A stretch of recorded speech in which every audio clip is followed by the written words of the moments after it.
Saya tahu ini keputusan yang sulit, tapi saya sudah memikirkannya. Langit Riyadh yang pucat, Saya aroma tahu kapulaga ini dari kopi keputusan Arab yang yang pekat sulit, adalah hal pertama yang menyapa Anissa setiap tapi pagi, saya sudah bahkan sebelum fajar memikirkannya. menyingsing di atas cakrawala Riyadh yang selalu tampak pucat. Aroma itu tajam, eksotis, dan sama sekali tidak seperti aroma kopi Saya jahe yang tahu biasa ini diseduh keputusan ibunya yang di dapur sulit, kayu mereka di desa Cempaka. tapi saya Sudah sudah 3 tahun aroma ini menjadi memikirkannya. penanda dimulainya hari-harinya yang panjang dan melelahkan. Sebuah pengingat konstan bahwa ia berada ribuan kilometer dari satu-satunya tempat yang ia Saya sebut tahu rumah. ini keputusan yang Anissa bekerja sulit, sebagai asisten rumah tangga di sebuah tapi villa saya mewah sudah milik keluarga Alfat. memikirkannya. Villa itu besar dan megah, dengan lantai marmer yang dingin, furnitur berlapis emas, dan taman dalam ruangan yang memiliki air Saya mancur tahu sendiri. ini keputusan yang Namun bagi sulit, Anissa, kemewahan itu hanyalah tapi sangkar saya emas. sudah Dindingnya yang tinggi memikirkannya. meredam hiruk-pikuk kota, sekaligus mengurungnya dari dunia luar. Majikannya, Nyonya Aida Alfat, adalah seorang janda Saya kaya yang tahu keras ini dan menuntut. keputusan yang sulit, Setiap perintahnya adalah dekrit, tapi setiap saya sudah ketidaksenangannya adalah badai yang memikirkannya. siap menerjang. Di bawah tatapan tajamnya, Anissa belajar untuk bergerak tanpa suara, bekerja tanpa henti, dan yang Saya terpenting, tahu ini menyembunyikan keputusan segala yang emosi di sulit, balik wajah yang datar. tapi saya Anissa, sudah kahwah. Suara memikirkannya. melengking Nyonya Aida memecah lamunan Anissa. Dengan sigap, Anissa mengangkat nampan perak berisi teko kopi dan cangkir-cangkir kecil. Saya tahu ini Ia berjalan keputusan yang melintasi aula sulit, utama, langkahnya nyaris tak terdengar tapi di saya atas sudah karpet Persia yang tebal. memikirkannya. Nyonya Aida sedang duduk di sofa megahnya, jemarinya yang dihiasi cincin berlian sibuk menggulir layar tablet. Lama Saya sekali, tahu ini desisnya tanpa keputusan yang mengangkat pandangan. sulit, "Maaf, Nyonya," tapi jawab saya Anissa sudah pelan, menuangkan kopi memikirkannya. dengan tangan yang sudah terlatih untuk tidak gemetar. Nyonya Aida akhirnya menatapnya, matanya menyipit. "Tadi malam aku dengar Saya kau tahu menelepon ini lagi. keputusan yang Siapa? sulit, Keluargamu di Indonesia?" tapi Jantung saya sudah Anissa berdebar kencang. memikirkannya. Komunikasi adalah kemewahan yang diatur dengan ketat. Ia hanya diizinkan menelepon sebulan sekali, itu pun harus menggunakan ponsel tua Saya milik tahu pengawas ini staf yang keputusan selalu yang mendengarkan sulit, percakapannya. "Iya, tapi saya Nyonya, sudah kakak laki-laki memikirkannya. saya, Udin. Hanya sebentar, jangan terlalu sering. Kau di sini untuk bekerja, bukan untuk bernostalgia," kata Nyonya Aida Saya dingin, tahu ini lalu kembali keputusan fokus yang pada sulit, tabletnya, menganggap Anissa tak lebih dari tapi perabot saya di sudah ruangannya. memikirkannya. Anissa menunduk dan berbalik pergi, merasakan panas di pipinya. Nostalgia. Nyonya Aida tidak tahu betapa kuatnya nostalgia Saya itu. tahu ini Nostalgia keputusan adalah yang rasa asin sulit, angin laut yang menerpa wajahnya saat tapi berjalan saya di sudah sepanjang pantai desanya. memikirkannya. Nostalgia adalah aroma nasi liwet buatan ibunya yang dibungkus daun pisang. Nostalgia adalah tawa riang keponakannya saat Saya mereka bermain tahu ini layang-layang di keputusan sawah yang yang sulit, mengering. Kenangan-kenangan itulah tapi yang saya membuatnya sudah bertahan. Dan memikirkannya. harapan untuk kembali adalah satu-satunya api yang membuatnya tetap hangat di tengah dinginnya perlakuan yang ia terima. Namun, api itu Saya mulai tahu meredup. ini Kontrak keputusan kerjanya yang yang sulit, seharusnya hanya 2 tahun telah diperpanjang tapi secara saya sepihak sudah oleh Nyonya Aida. memikirkannya. Paspornya, dokumen sakral yang menjadi identitas dan tiket kebebasannya, tersimpan aman di dalam brankas majikannya. Saya tahu Nyonya ini Aida selalu keputusan punya yang alasan. sulit, "Utangmu pada agen yang membawamu tapi ke saya sini belum sudah lunas," katanya memikirkannya. suatu kali. "Di lain waktu, kinerjamu belum cukup baik untuk mendapat kepercayaan."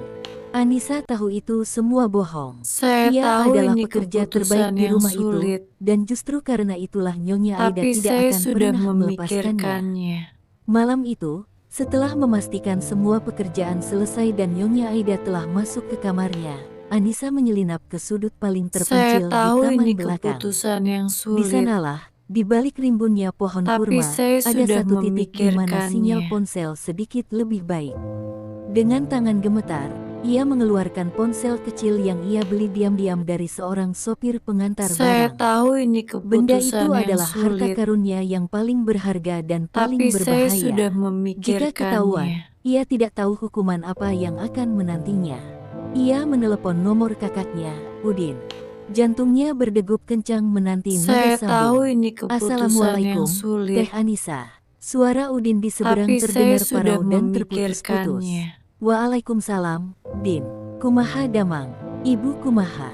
Tanya Anissa tak sabar, menggunakan bahasa Sunda yang terasa Saya begitu tahu menenangkan ini di lidahnya. keputusan yang sulit, Bagaimana kabarnya? Ibu tapi saya bagaimana? sudah Hening sejenak di seberang, memikirkannya. hanya terdengar suara statis. Teteh, harus tenang ya. Firasat buruk langsung menjalari tubuh Anissa, membuatnya Saya menggigil tahu meski ini udara malam riak keputusan yang terasa hangat. sulit, Ayah naon, Din? tapi saya Kenapa? sudah Ibu kenapa? memikirkannya. Ibu sakit lagi, Teh. Jantungnya kumat. Kemarin pingsan di dapur. Sekarang di puskesmas desa, tapi kata dokter Saya harus tahu dibawa ini ke rumah keputusan sakit di yang kota. sulit, Biayanya. Suara tapi Udin saya tercekat. sudah Biayanya besar, memikirkannya. Teh. Kita tidak punya uang sebanyak itu. Dunia Anissa seakan runtuh. Lututnya lemas hingga ia harus berpegangan pada batang Saya pohon tahu kurma ini yang kasar. keputusan yang sulit, Ibunya. Jantungnya yang lemah adalah tapi sumber saya sudah kekhawatiran terbesarnya sejak dulu. memikirkannya. Ia datang ke Arab Saudi demi bisa membiayai pengobatan ibunya, demi memastikan ibunya bisa hidup nyaman di hari tuanya. Saya Tapi tahu ini sekarang, keputusan yang aku akan sulit, coba kirim uang, Din, kata tapi Anissa, saya sudah suaranya bergetar hebat. memikirkannya. Air mata yang selama ini ia tahan akhirnya tumpah. Bukan cuma uang, Teh.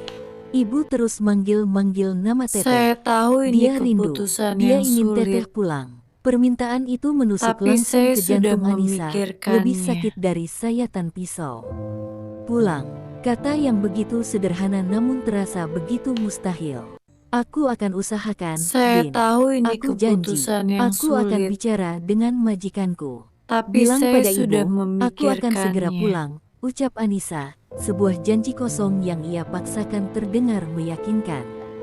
Setelah telepon ditutup, Anissa terduduk Saya lemas tahu di ini tanah. keputusan Langit yang riak di sulit, atasnya tampak hampa, dihiasi tapi saya bintang-bintang yang sudah terasa begitu jauh dan memikirkannya. dingin.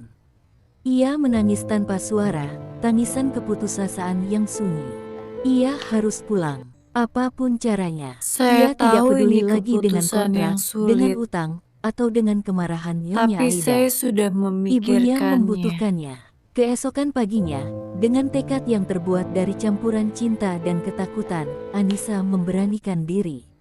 Ia Saya menunggu tahu saat ini Nyonya Aida selesai keputusan yang sarapan dan sulit, tampak dalam suasana hati yang tidak tapi terlalu saya buruk. sudah Dengan jantung memikirkannya. berdebar di tenggorokannya, ia menghampiri majikannya.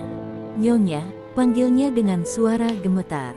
Saya mohon izin. Saya Nyonya tahu Aida ini mengangkat keputusan alisnya yang yang ditato sulit, rapi. Izin untuk apa? tapi Ibu saya saya sudah sakit keras di memikirkannya. Indonesia, Nyonya. Sangat parah. Saya harus pulang.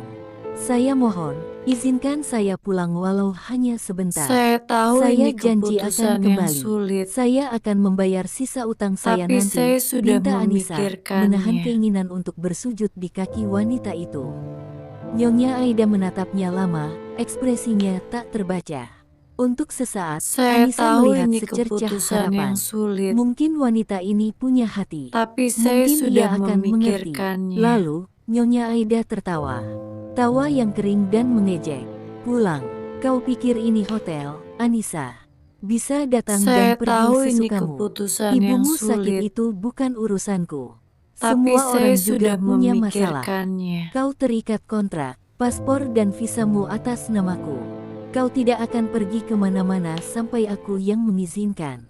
Harapan Saya tahu Anissa ini hancur keputusan yang berkeping-keping. sulit, Tapi, Nyonya, cukup. tapi Bentak saya Nyonya sudah Aida, matanya memikirkannya. berkilat marah. Sekali lagi kau bicara soal pulang, aku akan melaporkanmu ke polisi karena mencoba kabur. Kau akan berakhir Saya di tahu penjara ini sebelum sempat keputusan yang melihat sulit, bandara. Sekarang kembali bekerja. tapi saya Anissa sudah hanya bisa berdiri memikirkannya. mematung, dunianya terasa menggelap. Kata-kata majikannya adalah vonis mati bagi harapannya. Penjara, ancaman Saya itu tahu terasa ini begitu nyata. keputusan yang Ia sulit, benar-benar terperangkap. Hari-hari tapi berikutnya saya sudah terasa seperti neraka. memikirkannya. Anissa bekerja seperti robot, pikirannya melayang ke kampung halaman. Setiap dering telepon membuatnya terlonjak, takut itu kabar Saya buruk tahu tentang ini ibunya. keputusan yang Ia sulit, tidak bisa makan, tidak bisa tidur. tapi saya sudah Wajahnya pucat dan matanya memikirkannya. cekung. Keputusasaan adalah selimut tebal yang membekapnya siang dan malam. Ia tidak menyadari bahwa di tengah penderitaannya, ada Saya sepasang tahu mata ini yang sering keputusan yang memperhatikannya. sulit, Khalid Alfat, tapi keponakan dari saya sudah almarhum suami Nyonya Aida. memikirkannya. Ia adalah pria berusia akhir 30-an, seorang duda dengan seorang putri kecil. Khalid kadang datang ke villa bibinya Saya untuk tahu urusan ini bisnis keputusan keluarga. yang Ia sulit, pria yang pendiam dan jarang tersenyum, tapi saya berbeda sudah dari keluarga Alfat memikirkannya. lainnya yang angkuh. Khalid telah melihat bagaimana bibinya memperlakukan Anissa. Ia juga melihat perubahan drastis pada diri Saya gadis tahu Indonesia ini itu beberapa keputusan hari yang terakhir. sulit, Ia melihat mata yang tapi putus saya asa sudah itu, bahu yang terkulai memikirkannya. kalah. Suatu sore, ia tak sengaja mendengar Anissa memohon pada pengawas staf untuk diizinkan menelepon ke rumah, namun ditolak Saya dengan tahu kasar. ini keputusan Malam yang itu, sulit, saat Anissa sedang membersihkan meja tapi di teras saya sudah belakang, Khalid memikirkannya. menghampirinya. Ini adalah pertama kalinya mereka berbicara berdua saja. "Kau baik-baik saja?" tanyanya dalam bahasa Inggris Saya yang tahu fasih, ini suaranya keputusan pelan yang dan dalam. sulit, Anissa terkejut. Ia tapi menunduk saya sudah dalam-dalam. "Saya memikirkannya. baik-baik saja, Tuan." Khalid menatapnya lurus. "Aku tahu kau tidak baik-baik saja. Aku dengar ibumu sakit." Air mata Saya Anissa tahu ini langsung menggenang di keputusan yang pelupuk sulit, matanya. Ia tidak menjawab, tapi hanya saya mengangguk sudah kecil, takut jika ia memikirkannya. membuka mulut, isak tangisnya akan meledak. "Bibiku tidak akan pernah mengizinkanmu pulang," kata Khalid datar, sebuah pernyataan Saya fakta, tahu bukan ini cemoohan. keputusan yang "Kau sulit, tahu itu, kan?"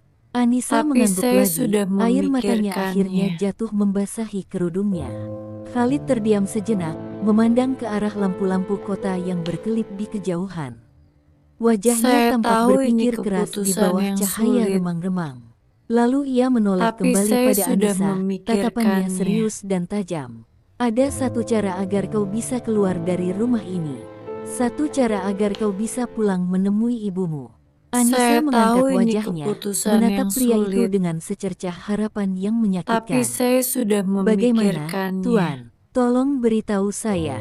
Khalid menatap lurus ke dalam mata Anissa yang penuh permohonan. Ia menarik napas dalam tengah sebelum Saya mengucapkan tahu ini kata-kata yang akan keputusan yang mengubah jalan sulit, hidup mereka berdua selamanya. tapi saya sudah "Menikahlah denganku." memikirkannya. Tawaran yang mustahil. Kata-kata Khalid menggantung di udara malam yang hangat, terasa lebih berat dari kelembapan udara Riyadh. Saya "Menikahlah tahu ini denganku." keputusan Kalimat yang itu bukan sulit, pertanyaan, melainkan sebuah tapi pernyataan yang saya dingin sudah dan tajam, membelah memikirkannya. keputusasaan Anissa dengan keterkejutan yang luar biasa. Untuk beberapa detik, Anissa tidak bisa memprosesnya. Otaknya Saya menolak tahu untuk ini memahami. keputusan Ia yang menatap sulit, pria di hadapannya, seorang tuan, tapi saya seorang sudah Alfat, seorang yang memikirkannya. dunianya begitu jauh dari jangkauannya, dan mencoba mencari tanda-tanda lelucon kejam. Tapi mata Khalid lurus dan serius. Saya Tidak tahu ada ini humor di sana, keputusan yang hanya ada sulit, kalkulasi yang tenang. "Tuan, tapi saya Tuan sudah bercanda," bisik memikirkannya. Anissa, suaranya nyaris tak terdengar. Ia mundur selangkah, instingnya menyuruhnya lari dari situasi yang tidak masuk akal ini. Saya "Aku tahu tidak ini punya waktu untuk keputusan yang bercanda," sulit, jawab Khalid, nadanya tetap tapi datar. saya sudah "Dan aku tahu kau juga memikirkannya. tidak punya banyak waktu." Anissa menggelengkan kepalanya, mencoba menjernihkan pikirannya. "Tapi, kenapa? Kenapa Saya Tuan mau tahu menikah ini dengan keputusan saya? yang Saya sulit, ini hanya pembantu, tapi saya Tuan. sudah Saya tidak punya memikirkannya. apa-apa." Rasa takut mulai merayap masuk, menggantikan keterkejutan. Apakah ini jebakan? Sebuah cara yang lebih buruk Saya untuk tahu ini memperbudaknya. keputusan Khalid yang sepertinya sulit, bisa membaca ketakutannya. tapi saya Ia sudah menghela napas, sedikit memikirkannya. melunakkan tatapannya. "Dengar, Anissa, ini bukan pernikahan seperti yang kau bayangkan di film-film. Ini adalah Saya sebuah tahu ini kesepakatan, keputusan sebuah yang transaksi sulit, yang saling menguntungkan." tapi Ia saya berjalan sudah mendekati pagar teras, memikirkannya. memandang ke arah gemerlap kota. "Keluargaku, terutama keluarga dari almarhumah istriku, terus menekanku untuk menikah lagi. Saya tahu ini Mereka sudah punya keputusan calon, yang sulit, seorang wanita dari keluarga terpandang yang tapi akan saya membuat sudah aliansi bisnis kami memikirkannya. semakin rumit. Aku tidak menginginkan itu." Ia berbalik menghadap Anissa lagi. Aku butuh seorang istri untuk menghentikan Saya tekanan tahu itu. ini Seseorang keputusan yang yang tidak akan sulit, ikut campur dalam urusanku.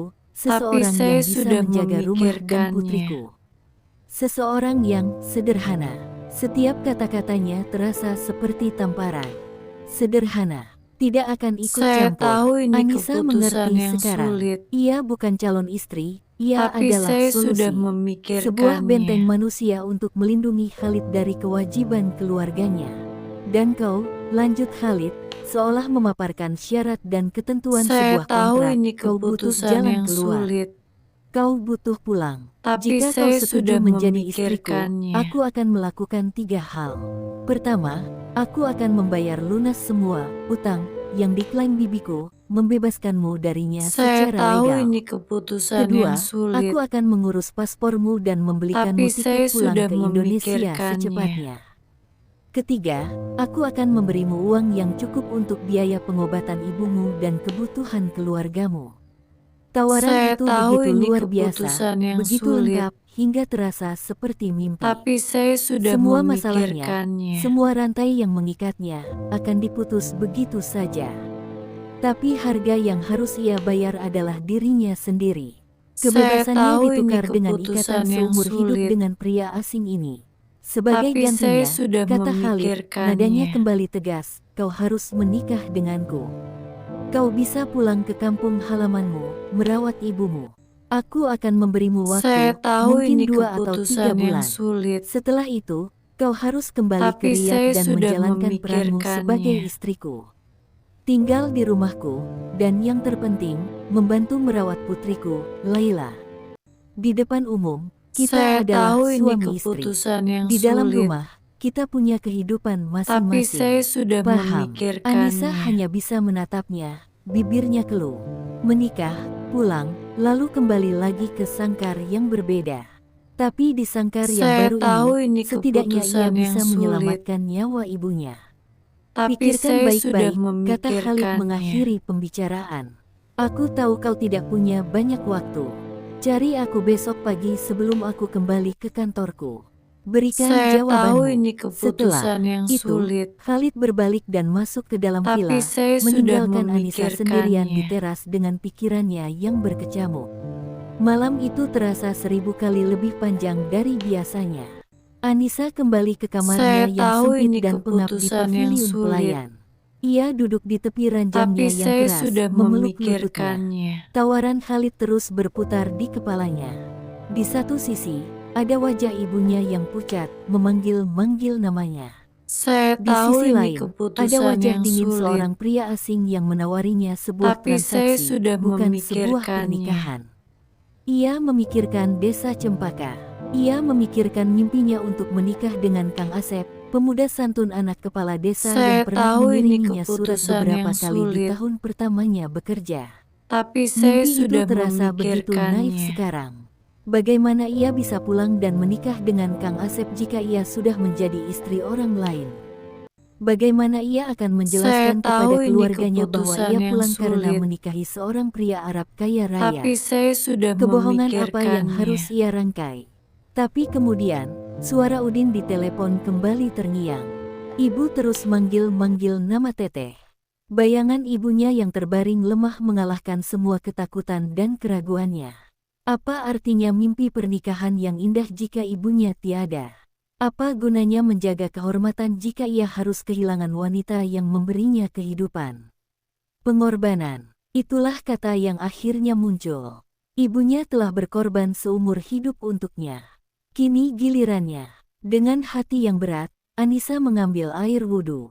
Di atas sajadah lusuhnya, di keheningan malam, ia menumpahkan semua ketakutan, kebingungan, dan kepasrahannya kepada Sang Pencipta. Ia melakukan salat istikharah, memohon petunjuk atas pilihan paling sulit dalam hidupnya. Ia tidak meminta jalan yang mudah, ia hanya meminta jalan yang benar untuk ibunya.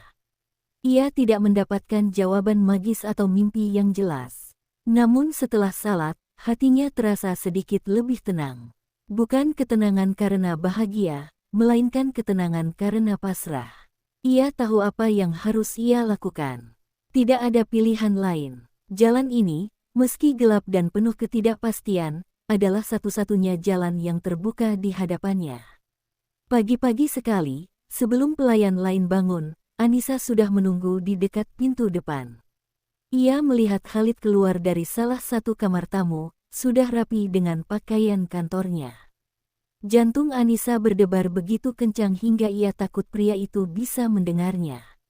Khalid melihatnya dan berhenti. Wajahnya tetap tanpa ekspresi. Sudah punya jawaban. Anissa menelan ludah, mengumpulkan sisa-sisa keberaniannya. Ia menatap lurus ke mata pria itu. Saya setuju, Tuan. Khalid mengangguk kecil, seolah sudah menduga jawaban itu. Bagus. Tapi saya punya satu syarat, tambah Anissa cepat, suaranya sedikit lebih kuat dari sebelumnya. Ini adalah satu-satunya kekuatan tawar yang ia miliki, dan ia harus menggunakannya. Khalid mengangkat alisnya, tertarik. Apa itu? Saya harus berangkat secepat mungkin. Dalam 2 atau 3 hari ini. Saya tidak punya banyak waktu. Setiap hari sangat berharga bagi ibu saya. Khalid mempertimbangkannya sejenak. Itu akan sulit. Mengurus pernikahan dan dokumen butuh waktu. Tapi, bisa diatur. Pernikahan kita akan dilangsungkan secara sederhana dan cepat. Setelah itu, aku akan langsung mengurus semuanya. Ia mengeluarkan sebuah ponsel dari sakunya, sebuah ponsel yang jauh lebih canggih dari milik Anissa. Ini, simpan. Jangan sampai bibiku tahu. Hanya aku yang akan menghubungimu lewat nomor ini. Aku akan memberimu instruksi selanjutnya. Sekarang, bersikaplah seperti biasa. Jangan tunjukkan apapun. Anissa menerima ponsel itu dengan tangan gemetar. Benda dingin itu terasa seperti segel dari perjanjian mereka. Satu hal lagi, Anissa, kata Khalid sebelum ia pergi. Mulai sekarang, panggil aku Khalid, bukan Tuan. Kemudian, ia berjalan pergi. Meninggalkan Anissa berdiri mematung di lobi yang sepi. Di tangannya, ia menggenggam sebuah ponsel yang berisi takdirnya. Di dalam hatinya, ia menyimpan sebuah rahasia besar yang akan membawanya pulang. Kini, Anissa bukan lagi hanya seorang pekerja migran yang terperangkap. Ia adalah calon pengantin dalam sebuah transaksi rahasia, di mana mahar yang ia terima bukanlah emas atau permata, melainkan sebuah tiket untuk kembali ke pelukan ibunya. Sebuah mahar untuk pulang. Pernikahan di tanah asing. 2 hari setelah percakapan di teras belakang itu terasa seperti seumur hidup bagi Anissa. Ia menjalani rutinitasnya di bawah tatapan tajam Nyonya Aida, setiap gerakannya terasa diawasi. Di dalam sakunya, ponsel pemberian Khalid terasa seperti bongkahan es dan bara api sekaligus, sebuah janji kebebasan yang bisa membakarnya kapan saja jika ketahuan. Ia bekerja dengan kepala tertunduk, menyembunyikan badai yang berkecamuk di dalam hatinya. Pada malam kedua, ponsel itu bergetar pelan. Sebuah pesan singkat dari Khalid. Besok siang, aku akan bilang pada bibiku aku meminjammu untuk membantu acara di rumahku. Kemasi barangmu seperlunya dalam satu tas kecil. Jangan membawa apapun yang bisa menimbulkan kecurigaan. Tunggu di gerbang belakang pukul 2. Tidak ada salam, tidak ada kata-kata penenang. Hanya instruksi. Anissa membaca pesan itu berulang kali hingga hafal di luar kepala. Besok, takdirnya akan berubah besok. Malam itu, ia nyaris tidak bisa memejamkan mata. Ia memandangi langit-langit kamarnya yang kotor, mencoba membayangkan wajah ibunya, menguatkan hatinya untuk apapun yang akan terjadi. Keesokan siangnya, seperti yang dikatakan, Khalid datang. Anissa mendengar suaranya yang dalam berbincang dengan Nyonya Aida di ruang keluarga. Jantungnya serasa berhenti berdetak. Aku ada jamuan bisnis penting malam ini, Bi. Juru masakku sedang tidak sehat. Boleh aku pinjam Anissa selama 1 hari? Kudengar dia yang paling cekatan di sini, kata Khalid, suaranya terdengar santai. Anissa mendengar Nyonya Aida mendengus. Bawa saja. Tapi pastikan dia kembali besok pagi. Tenaganya masih banyak dibutuhkan di sini. Itulah harga dirinya di mata Nyonya Aida. Sebuah tenaga yang bisa dipinjamkan. Anissa merasakan perih di ulu hatinya, namun juga kelegaan yang luar biasa. Rencananya berhasil. Dengan tas jinjing kecil berisi beberapa potong pakaian ganti, Al-Quran mungilnya, dan sebuah foto usang keluarganya, Anissa berjalan keluar melalui gerbang belakang. Sebuah mobil sedan hitam mewah sudah menunggunya. Khalid ada di kursi pengemudi, mengenakan tobe putih bersih dan gutra yang disetrika rapi. Ia tampak seperti orang yang sama sekali berbeda dari pria yang memberinya instruksi lewat pesan singkat. Anissa masuk ke kursi penumpang depan dengan canggung. Keheningan menyelimuti mereka saat mobil melaju membelah jalanan Riyadh yang ramai. Kita akan ke kantor seorang syekh untuk melangsungkan akad nikah, kata Khalid memecah kesunyian, matanya tetap fokus ke jalan. Hanya ada aku, kau, syekh, dan 2 orang saksiku. Semuanya sudah diatur. Anissa hanya mengangguk. Tenggorokannya terasa kering. Mereka tiba di sebuah gedung perkantoran yang tidak mencolok. Ruangan tempat akad dilangsungkan pun sederhana, hanya sebuah kantor kecil dengan meja kayu besar dan beberapa kursi. Di sana sudah menunggu seorang pria tua berjanggut putih, syekh, dan 2 pria paruh baya yang merupakan teman Khalid. Anissa merasa semakin kecil dan tidak pada tempatnya.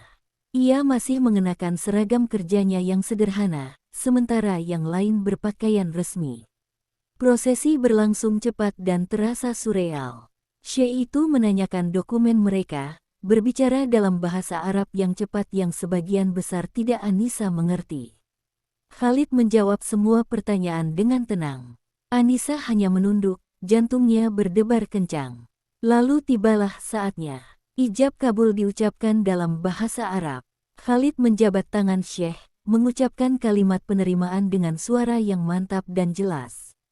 Saat Syekh itu menoleh padanya dan bertanya dalam bahasa Inggris yang terbata-bata apakah ia setuju, Anissa hanya bisa berbisik, "Naam." "Yes, ya." Selesai. Dalam waktu kurang dari 15 menit, statusnya telah berubah. Ia, Anissa binti Sukarya, kini adalah istri dari Khalid bin Ibrahim Al-Fat. Sebuah fakta yang begitu besar namun terasa begitu hampa. Tidak ada senyuman, tidak ada ucapan selamat yang hangat, tidak ada keluarga yang mendampingi. Hanya jabat tangan formal antara Khalid dan saksi-saksinya. Mahar yang disebutkan dalam akad adalah sejumlah kecil emas, sebuah formalitas yang kontras dengan mahar sesungguhnya yang ia kejar, tiket untuk pulang. Di perjalanan kembali, keheningan terasa lebih pekat. Mereka bukan lagi majikan dan calon pelayan pinjaman, melainkan suami dan istri. Namun, jarak di antara mereka terasa semakin lebar. Mobil tidak kembali ke arah Villa Nyonya Aida. Mereka menuju bagian lain kota, sebuah kompleks perumahan modern yang lebih tenang. Rumah Khalid berbeda 180 derajat dari villa bibinya. Arsitekturnya minimalis, dengan dinding kaca yang lebar, dan interior yang didominasi warna putih, abu-abu, dan kayu gelap. Terasa elegan, maskulin, namun juga sepi. Seorang wanita Filipina paruh baya bernama Elena menyambut mereka di pintu. "Selamat datang, Tuan Khalid." "Selamat datang, Nyonya," sapanya dengan ramah. "Nyonya." Anissa tertegun mendengar panggilan itu. Selama 3 tahun, ia dipanggil dengan namanya, seringkali dengan bentakan. Dipanggil Nyonya, terasa begitu asing, seolah panggilan itu ditujukan untuk orang lain. "Elena, ini Anissa, istriku," kata Khalid singkat. "Dia akan tinggal di sini sekarang. Tolong siapkan kamar tamu utama untuknya." Kamar tamu utama, bukan kamar mereka. Garis batas itu langsung terasa jelas. "Tentu, Tuan. Kamarnya sudah siap," jawab Elena sambil tersenyum pada Anissa. Khalid memberikan tur singkat yang terasa seperti orientasi karyawan baru. Ia menunjukkan dapur, ruang keluarga, dan taman belakang yang memiliki kolam renang kecil. Semua terasa dingin dan tidak personal. "Kamarmu di atas," katanya, menunjuk ke sebuah pintu di ujung koridor lantai 2. "Kamarku ada di seberangnya." Dan itu, ia menunjuk pintu lain di antara kamar mereka, adalah kamar Laila. Saat itulah, pintu kamar itu terbuka. Seorang gadis kecil berusia sekitar 6 tahun dengan rambut ikal gelap dan mata besar yang sama seperti Khalid, berdiri di ambang pintu. Ia memeluk sebuah boneka kelinci yang sudah usang. Ia menatap Anissa tanpa ekspresi, tatapannya tajam dan penuh selidik. "Laila, kemarilah," panggil Khalid lembut. Ini Anissa. Dia akan tinggal bersama kita." Laila tidak bergerak. Ia hanya terus menatap Anissa, lalu matanya beralih ke tangan ayahnya yang tidak menggandeng tangan Anissa. Anak kecil itu mungkin tidak mengerti konsep pernikahan, tapi ia bisa merasakan ada yang aneh. Ada jarak. Anissa mencoba tersenyum, senyum paling tulus yang bisa ia kumpulkan. "Halo, Laila. Namaku Anissa." Gadis kecil itu tidak membalas. Ia hanya berbalik, masuk kembali ke kamarnya, dan menutup pintu dengan pelan namun tegas. Penolakan itu begitu sunyi namun terasa lebih keras dari bentakan Nyonya Aida. Khalid menghela napas. Ada kilas lelah di wajahnya. Dia masih sulit setelah ibunya meninggal. Bersabarlah dengannya. Malam itu, Anissa duduk sendirian di kamar barunya yang mewah. Kamar itu memiliki ranjang ukuran king size dengan spray sutra, kamar mandi pribadi yang lebih besar dari seluruh kamar tidurnya di villa, dan jendela besar yang menghadap ke taman. Ia bisa saja menari di dalam kamar ini saking luasnya. Tapi yang ia rasakan hanyalah kehampaan dan kesepian yang mendalam. Ketukan pelan di pintu membuatnya terlonjak. Khalid masuk tanpa menunggu jawaban. Di tangannya ada sebuah amplop tebal dan iPad. "Ini," katanya, meletakkan amplop itu di meja. "Uang untuk pengobatan ibumu dan untuk keluargamu.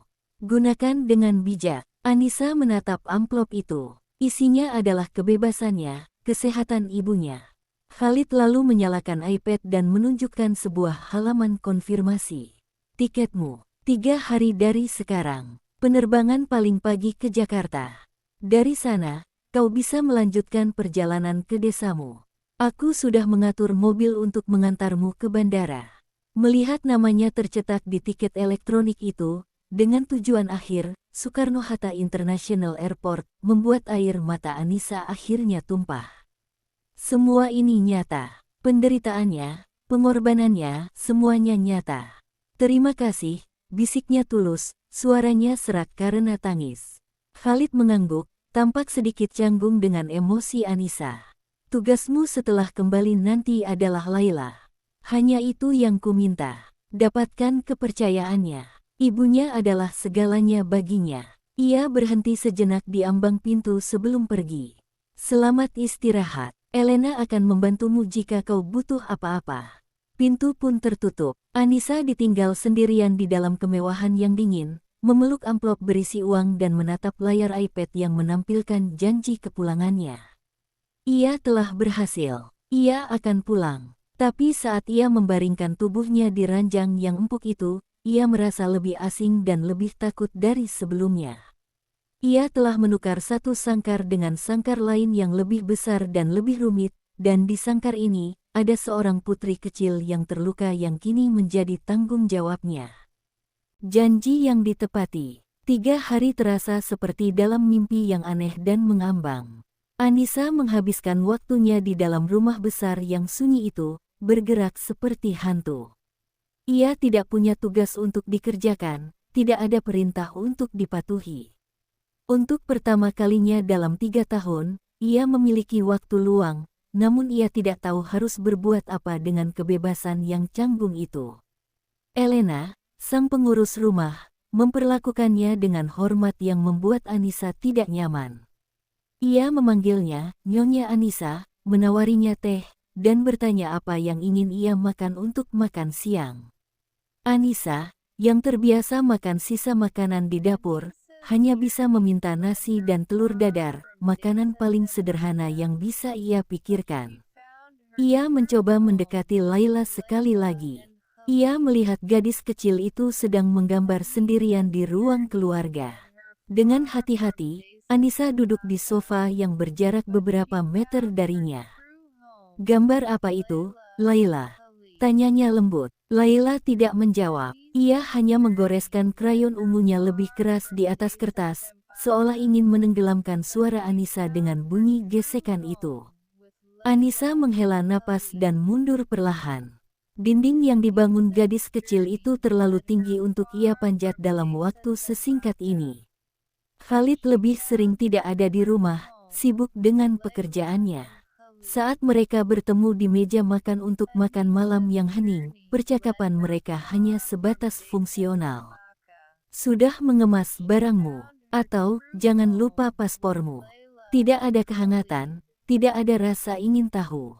Anissa adalah sebuah proyek, sebuah masalah yang sedang ia selesaikan. Akhirnya, hari kepulangan itu pun tiba. Anissa bangun sebelum subuh, hatinya berdebar tak karuan antara cemas dan gembira. Ia mengenakan pakaian terbaik yang ia miliki, gamis sederhana berwarna biru pudar yang ia beli di pasar sebelum berangkat ke Arab Saudi, satu-satunya pakaian miliknya yang bukan seragam kerja. Khalid sudah menunggunya di lantai bawah, secangkir kopi di tangannya. Ia tampak lelah. Mobilnya akan tiba sebentar lagi, katanya. Anissa mengangguk. Terima kasih, Khalid. Mengucapkan namanya tanpa embel-embel, Tuan, masih terasa aneh di lidahnya. Ingat, Anissa, kata Khalid, tatapannya tajam, mengingatkannya pada realitas di balik semua ini. 2 bulan. Aku memberimu waktu 2 bulan untuk ibumu. Setelah itu, kau harus kembali. Elena akan mengirimkan sisa barang-barangmu yang ada di villa bibiku. Ia menyerahkan sebuah ponsel baru. Pakai ini, ada nomor Arab dan nomor Indonesia di dalamnya. Aku harus bisa menghubungimu. Sebuah alat komunikasi, sekaligus sebuah tali pengikat. Anissa hanya bisa mengangguk. Saya mengerti. Saat itulah, ia melihat Laila berdiri di puncak tangga, memeluk kelinci usangnya, menatap mereka dalam diam. Anissa memberanikan diri untuk tersenyum padanya, sebuah senyum perpisahan. Tapi gadis kecil itu hanya menatapnya dengan mata besarnya yang kelam, lalu berbalik dan menghilang ke dalam koridor yang remang. Punggung kecilnya yang lenyap ditelan kegelapan menjadi bayangan terakhir yang Anissa lihat di rumah itu. Perjalanan ke Bandara Internasional King Khalid terasa singkat. Anissa memegang tasnya erat-erat. Di dalamnya ada paspor, dokumen yang selama 3 tahun menjadi simbol perbudakannya, dan kini menjadi kunci kebebasannya. Saat sopir menurunkannya di terminal keberangkatan, dan ia melangkah masuk ke dalam gedung yang ramai itu sendirian, sebuah perasaan luar biasa membuncah di dadanya. Bebas. Untuk pertama kalinya, ia berjalan di tanah Arab tanpa seorang majikan yang harus diikuti. Proses check-in dan imigrasi berjalan lancar. Ketika petugas menyerahkan kembali paspornya setelah dicap, tangan Anissa gemetar. Ia memeluk paspor itu di dadanya, seolah itu adalah bayi yang baru lahir. Di dalam pesawat, saat mesin mulai menderu dan kabin bergetar, Anissa menempelkan wajahnya ke jendela. Ia melihat Riyadh terhampar di bawahnya, kota beton berwarna pasir yang telah memberinya penderitaan sekaligus jalan keluar yang tak terduga. Saat pesawat itu naik, menembus lapisan awan tipis, dan kota itu menyusut menjadi titik-titik cahaya, Anissa merasa seolah beban seberat gunung terangkat dari pundaknya. Ia menangis dalam diam, air mata kelegaan yang panas membasahi pipinya. Penerbangan 9 jam itu terasa seperti trans. Ia mencoba tidur, tapi terlalu bersemangat. Ia mencoba makan, tapi perutnya terlalu mulas karena gugup. Pikirannya terus melayang ke depan, ke desa Cempaka, ke wajah ibunya. Dan kemudian, pengumuman dari pilot terdengar. Bapak-bapak dan ibu-ibu, sesaat lagi kita akan mendarat di Bandara Internasional Soekarno-Hatta, Jakarta. Selamat datang di Indonesia. Saat pintu pesawat terbuka dan ia melangkah keluar menuju Garbrata, hawa panas dan lembab yang akrab langsung menyergapnya. Bau ini, bau tanah basah, bau kretek, dan gemuruh riuh bahasa Indonesia dalam berbagai dialek. Ini adalah bau rumah. Anissa menghirupnya dalam-dalam seolah itu adalah oksigen paling murni di dunia. Di tengah kerumunan orang, ia merasa benar-benar telah kembali. Setelah mengambil bagasi kecilnya, ia mengikuti instruksi Khalid untuk mencari sopir yang memegang papan bertuliskan namanya. Benar saja, seorang pria paruh baya tersenyum ramah padanya. Mbak Anissa, saya Pak Joko, sudah ditugaskan untuk mengantar Mbak sampai ke kampung. Perjalanan dari Jakarta menuju desanya di pesisir Jawa Barat adalah sebuah parade nostalgia. Kemacetan Jakarta yang semrawut, papan-papan reklame raksasa, lalu pemandangan yang perlahan berubah menjadi hijau saat mobil memasuki jalan tol.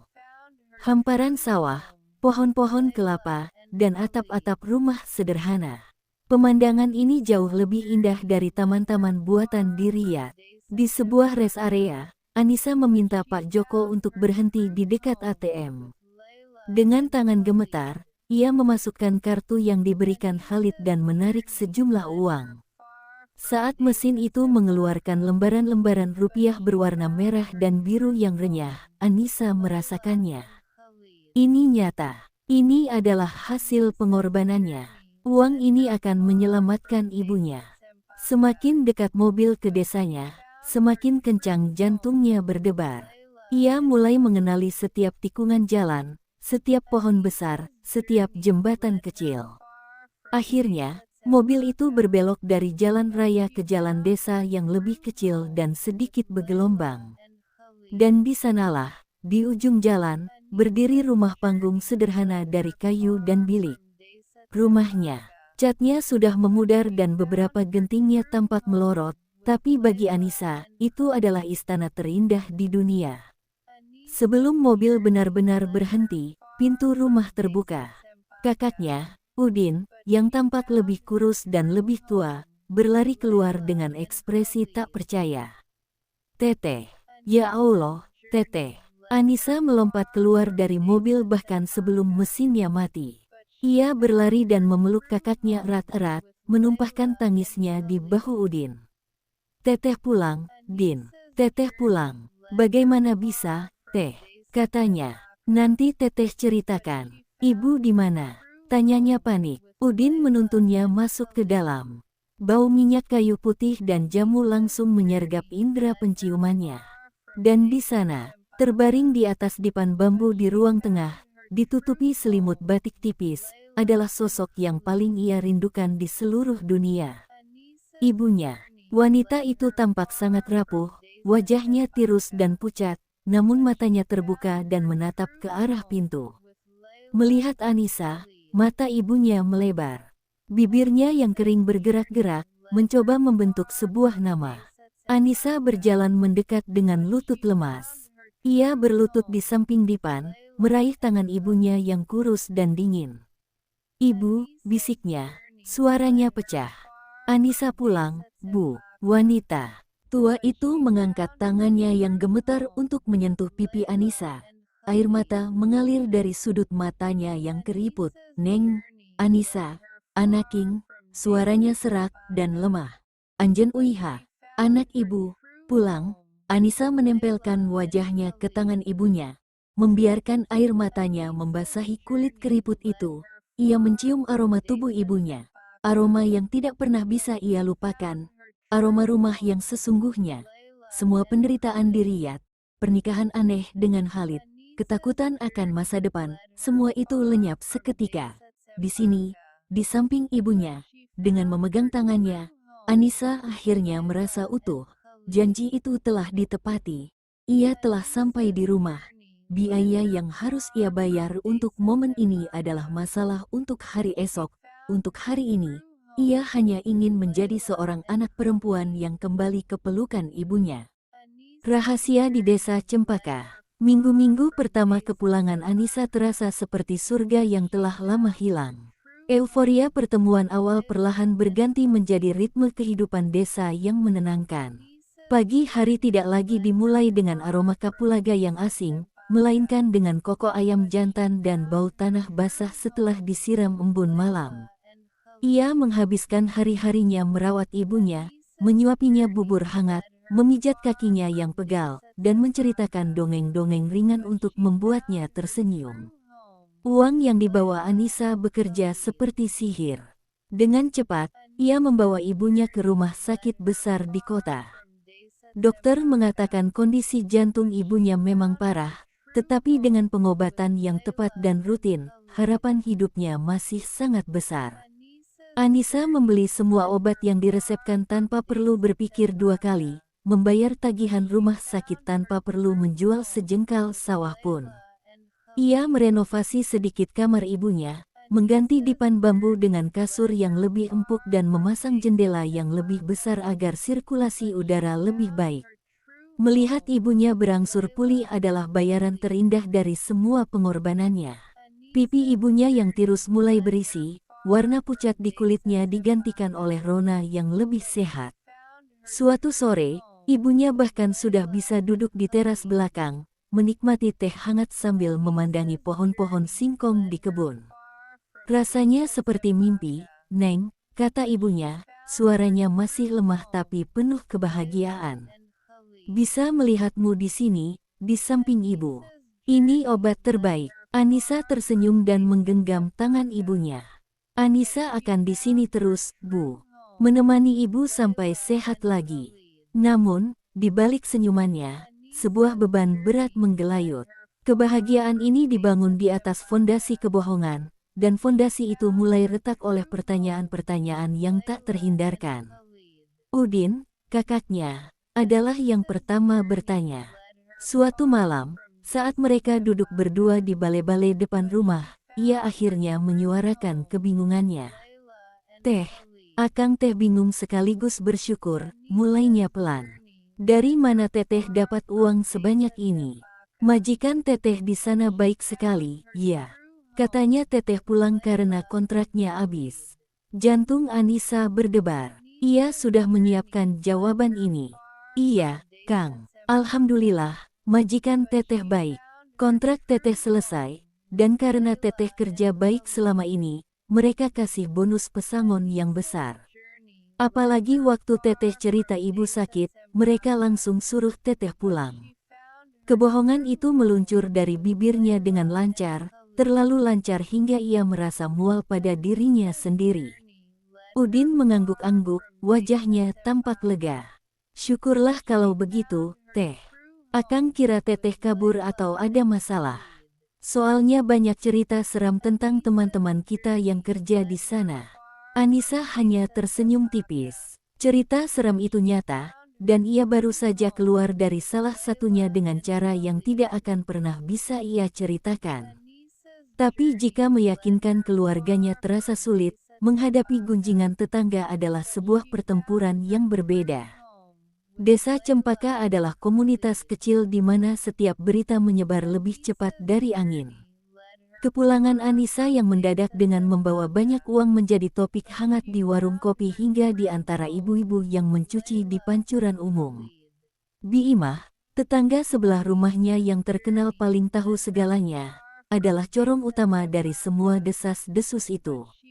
Heran, ya. Si Anissa pulang-pulang langsung bisa bawa ibunya ke rumah sakit kota.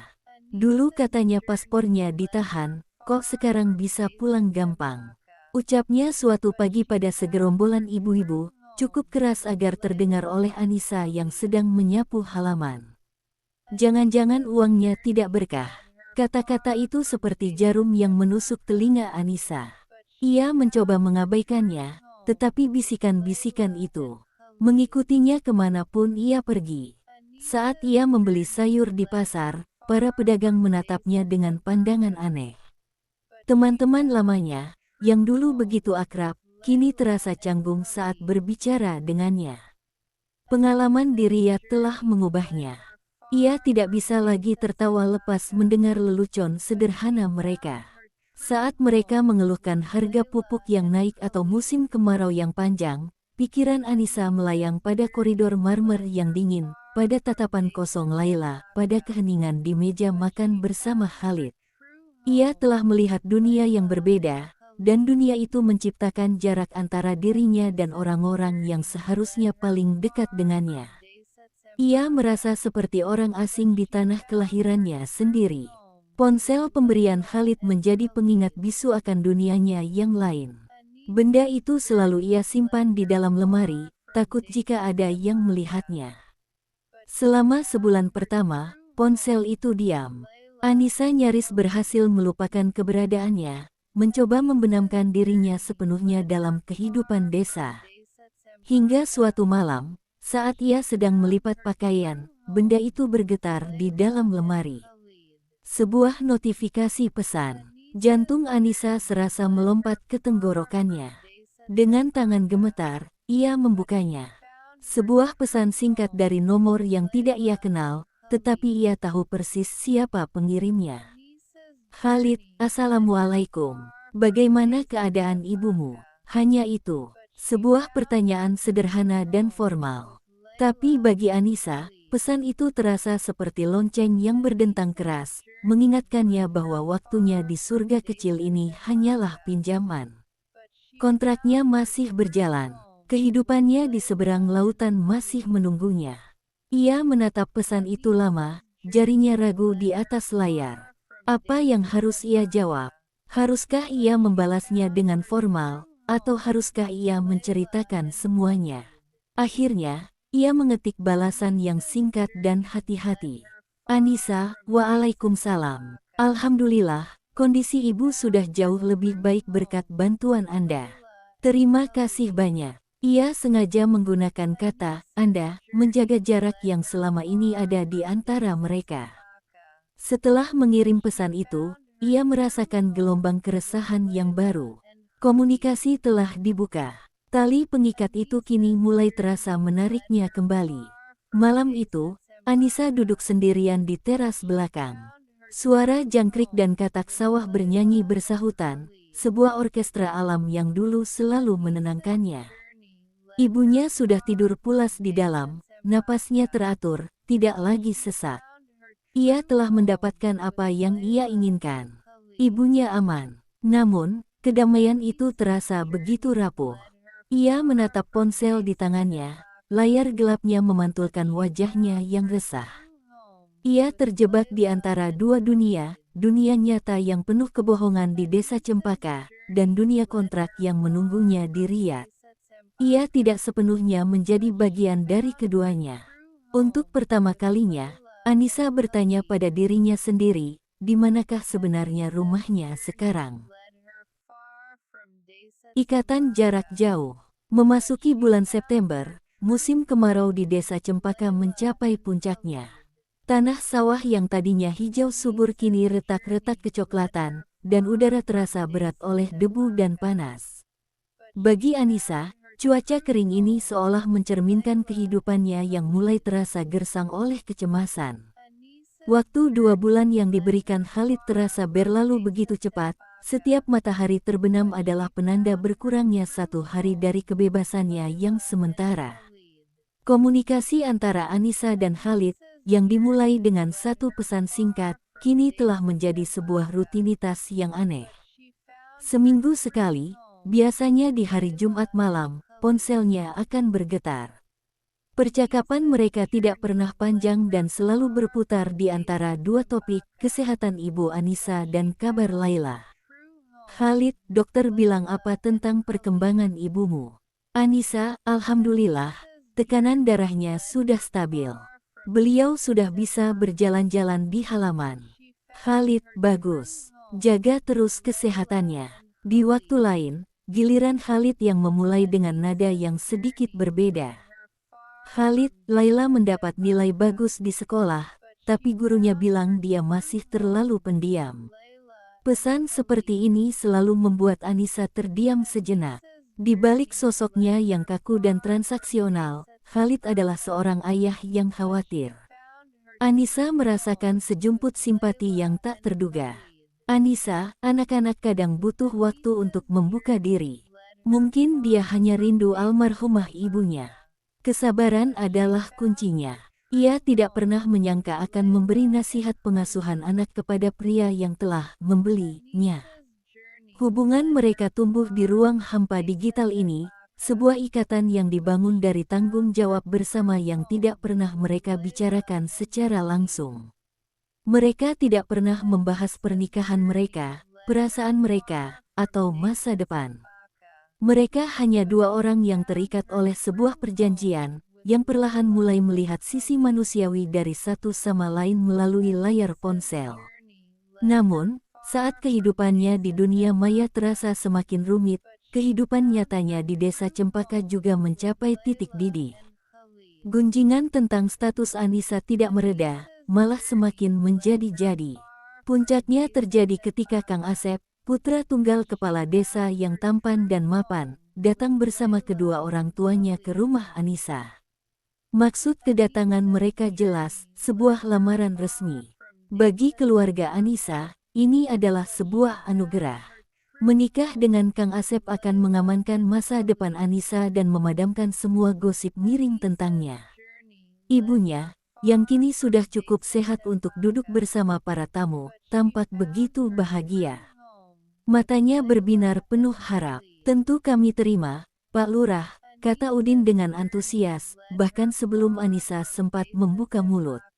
Tunggu, suara Anissa terdengar lebih tegas dari yang ia duga. Semua mata di ruangan itu menoleh padanya. Jantungnya berdebar kencang. Inilah momen yang ia takuti. Dengan sopan namun jelas, Anissa menolak lamaran itu. Mohon maaf yang sebesar-besarnya, Bapak, Ibu Lurah, Kang Asep. Bukan maksud saya tidak menghargai niat baik ini. Tapi, saya belum bisa menikah dalam waktu dekat ini. Ia tidak memberikan alasan yang jelas, yang tentu saja membuat penolakannya terdengar aneh dan angkuh. Wajah orang tua Kang Asep berubah masam. Ibunya menatapnya dengan kebingungan, sementara Udin memandangnya seolah ia sudah gila. Lamaran itu ditolak, dan para tamu pulang dengan membawa kekecewaan yang membekas. Malam itu, rumahnya terasa seperti medan perang sunyi. Apa maksudmu, Teh? Tanya Udin akhirnya, nadanya penuh frustrasi. Kesempatan sebagus ini kau sia-siakan. Kang Asep itu pemuda terbaik di desa ini. Apa yang kau cari sebenarnya? Aku hanya belum siap, Kang, jawab Anissa lirih, menghindari tatapan mata kakaknya. Belum siap atau ada yang kau sembunyikan? Desak Udin. Semua orang di desa ini membicarakanmu. Uangmu, kepulanganmu yang tiba-tiba, dan sekarang kau menolak anak Pak Lurah. Sebenarnya ada apa di Arab sana, Teh? Anissa tidak bisa menjawab. Dinding kebohongannya terasa hampir runtuh. Ia hanya bisa melarikan diri ke kamarnya, meninggalkan keluarganya dalam kebingungan dan kekecewaan. Ia tahu penolakannya akan menjadi bahan gunjingan terpanas di seluruh desa. Ia telah dicap sebagai gadis sombong, yang setelah bekerja di luar negeri, merasa dirinya terlalu tinggi untuk pemuda desa. Stigma itu menyakitkan, tetapi tidak lebih menyakitkan daripada kebenaran yang tidak bisa ia ungkapkan. Di tengah kekacauan batin itu, sebuah pesan masuk dari Khalid. Kali ini, pesannya terasa menusuk langsung ke jantung kecemasannya. Khalid, September sudah hampir berakhir. 2 bulanmu hampir habis. Aku harap semua urusanmu di sana berjalan sesuai rencana. Sesuai rencana. Anissa tertawa getir. Tidak ada satupun yang berjalan sesuai rencana.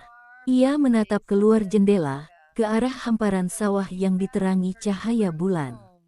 Ia melihat bayangan ibunya yang kini bisa berjalan sendiri di halaman rumah, tertawa bersama istri Udin. Ia melihat kehidupan yang telah ia selamatkan. Di sisi lain, ia membayangkan Laila, gadis kecil yang menatapnya dalam diam dari puncak tangga. Ia membayangkan Khalid, pria yang memberinya kesempatan ini dengan syarat yang jelas. Janji adalah janji. Utang budi adalah utang budi. Malam itu, di bawah tatapan bulan sabit yang pucat, Anissa akhirnya mengerti. Ia tidak bisa memiliki keduanya. Surga di kampung halaman ini hanyalah tempat singgah. Impiannya untuk hidup normal di desa Cempaka, menikah dengan pemuda seperti Kang Asep, telah ia tukarkan di sebuah teras belakang di Riyadh. Ia mungkin telah meninggalkan sangkar emas Nyonya Aida, tetapi ia masih terikat oleh janji yang ia buat sendiri. Dan ia adalah seorang wanita yang selalu menepati janjinya.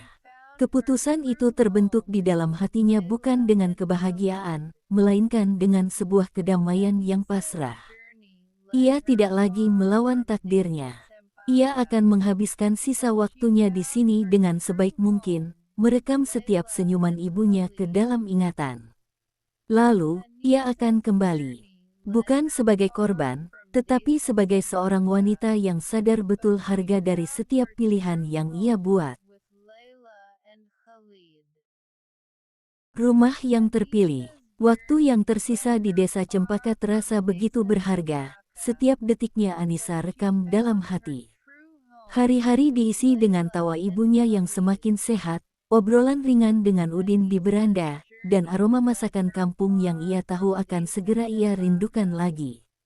Namun di balik semua itu, sebuah keputusan berat telah mengakar di dalam dirinya, memberinya ketenangan sekaligus duka yang mendalam. Seminggu sebelum batas waktu 2 bulannya habis, Anissa mengumpulkan keluarganya. Di ruang tengah yang sederhana, di bawah tatapan bingung ibu dan kakaknya, Anissa menyampaikan berita itu. Ia harus kembali ke Riyadh. Kenapa, Neng? Tanya ibunya lirih, raut kebahagiaan di wajahnya memudar. Bukankah kontrakmu sudah habis? Anissa menelan ludah, mengeluarkan kebohongan terakhir yang telah ia siapkan dengan matang. Keluarga majikan yang dulu menawarkan Anissa pekerjaan baru, Bu, Kang, jelasnya dengan suara setenang mungkin. Bukan lagi sebagai pembantu, tapi sebagai pendamping pribadi untuk anak mereka. Gajinya sangat besar, lebih dari cukup untuk membiayai pengobatan ibu sampai kapanpun, bahkan untuk menyekolahkan anak-anak Akang nanti. Ia membingkai kepergiannya bukan sebagai sebuah kewajiban, melainkan sebagai sebuah kesempatan emas. Sebuah pengorbanan yang logis demi masa depan keluarga. Udin terdiam, tampak menimbang. Ibunya, wanita yang telah diselamatkan oleh pengorbanan putrinya, menatap Anissa lama. Ada kesedihan di matanya, namun juga pemahaman yang dalam. Jika menurutmu ini yang terbaik, pergilah, Neng, kata ibunya akhirnya, meraih tangan Anissa. Doa ibu akan selalu menyertaimu. Jangan lupakan kami di sini. Perpisahan kedua ini terasa jauh lebih menyakitkan daripada yang pertama. Dulu ia pergi dengan keputusasaan, kini ia pergi dengan kesadaran penuh, meninggalkan kebahagiaan yang baru saja ia cicipi. Saat memeluk ibunya di ambang pintu, Anissa berbisik, Anissa janji akan sering telepon, Bu. Anissa sayang ibu. Perjalanan kembali ke Riyadh adalah kebalikan dari kepulangannya. Langit Jakarta yang berganti menjadi gurun pasir tidak lagi terasa seperti perbudakan, melainkan sebuah jalan takdir yang harus ia tempuh. Saat ia melangkah keluar dari pintu kedatangan di Bandara Riyadh, ia terkejut melihat sosok yang menunggunya. Bukan sopir, melainkan Khalid sendiri. Ia berdiri di sana, di tengah keramaian, tampak sedikit canggung. Ini adalah pertama kalinya Anissa melihat sebuah tindakan yang melampaui batas kontrak mereka. Selamat datang kembali, kata Khalid singkat saat Anissa mendekat. Keheningan di mobil dalam perjalanan pulang terasa berbeda, tidak lagi dingin, melainkan diisi oleh pertanyaan-pertanyaan yang tak terucapkan. Rumah Khalid menyambutnya dengan kesunyian yang sama, tetapi Anissa melangkah masuk dengan perasaan yang berbeda. Ini bukan lagi tempat penampungan sementara. Ini adalah tujuan. Tantangan terbesarnya menunggunya di lantai atas. Laila menatapnya dari puncak tangga, matanya masih sama dinginnya, mungkin sedikit lebih tajam, seolah berkata, jadi kau benar-benar kembali. Bulan-bulan pertama adalah ujian kesabaran. Anissa tidak mencoba menjadi pengganti ibu bagi Laila.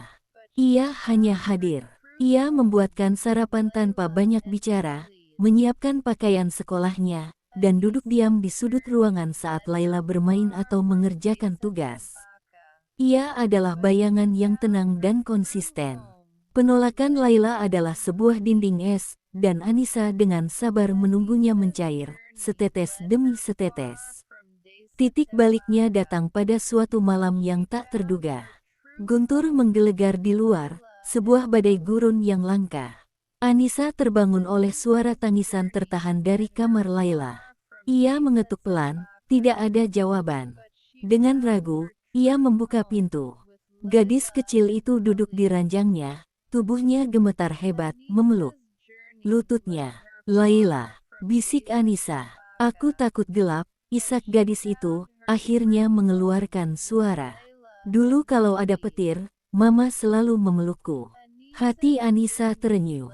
Ia duduk di tepi ranjang, menjaga jarak. Alih-alih mencoba memeluk, ia mulai bersenandung.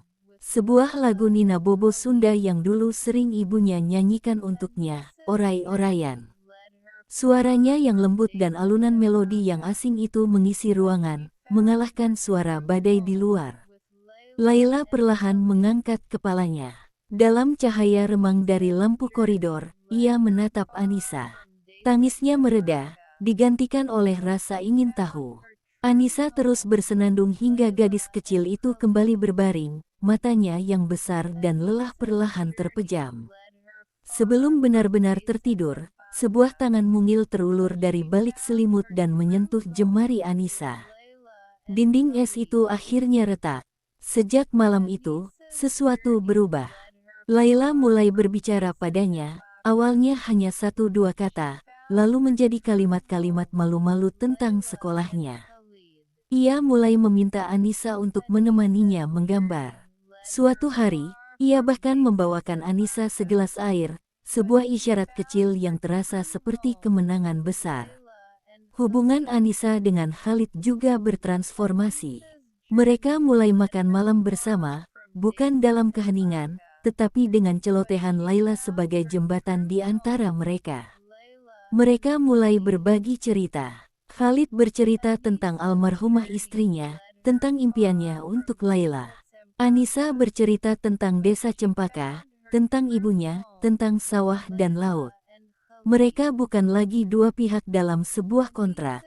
Mereka adalah dua orang dewasa yang terluka, yang menemukan kenyamanan tak terduga dalam kemitraan mereka untuk membesarkan seorang anak.